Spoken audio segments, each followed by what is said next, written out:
And think about it, when the weather gets cooler, we go outside less, we get less sunshine, less vitamin D, less exercise, less social interaction, less optimistic, we take less risk, and there's less economic activity. And when it's warmer, the opposite happens.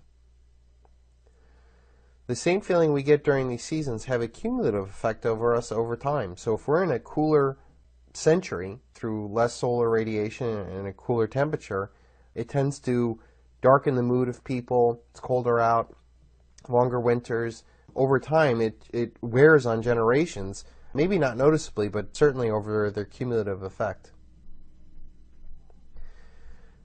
An incredibly powerful book, and one of the most influential ones for me, was The Great Wave by David Hackett Fisher. It's a very long, oftentimes a dry book, but David Hackett Fisher studied 4 great waves throughout history. He noticed price revolutions inside these waves, and they followed the same pattern. Prices rise slowly through a very prolonged prosperity. Because of that, people tend to marry early and have more children because they're more optimistic. There's more demand for materials and a higher standard of living. Then the prices break the equilibrium to the upside. Nations become more have more hubris. They spend more on wars. And then as the nations spend more for wars and public spending, people catch on and inflation mindset begins. People start hoarding real goods, and the money supply and velocity increase. Finally, institutionalized inflation takes hold.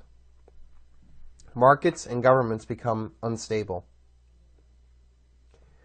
Step 5, the Great Wave crashes, destroying the old order. A new equilibrium is established to start a prolonged prosperity. So just as we mentioned before, that history is not a linear path that we're traveling down, is more of a wave-like pattern that follows this normal cycle of a cast and characters, and in this case, these 5 steps. A chain of individual decisions that lead to reoccurring events over long periods. When currencies are debased through the clipping of coins or printing of more currency, life's necessities become more expensive.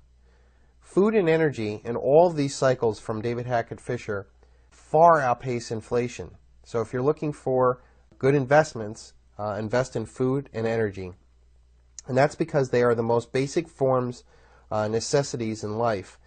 People will put away buying phones and cable and perhaps their cars. If things get really bad, they will do anything to keep warm, travel, and eat. But for investment purposes, they're very easily taxed because the government has very easy ways of taxing them. Precious metals do second best.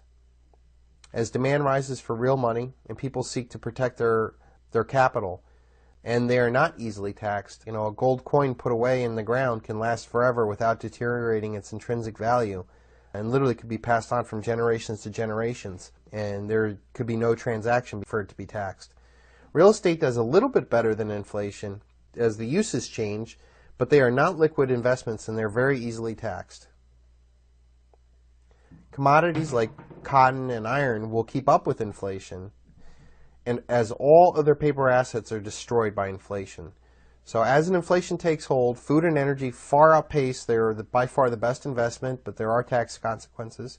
Precious metals do second best, and they're, depending on your asset allocation, not as easily taxed.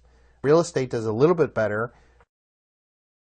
Commercial property, be prepared to have that changed over to multifamily housing or some other change of use. Like you could see all these golf courses that we have in the United States.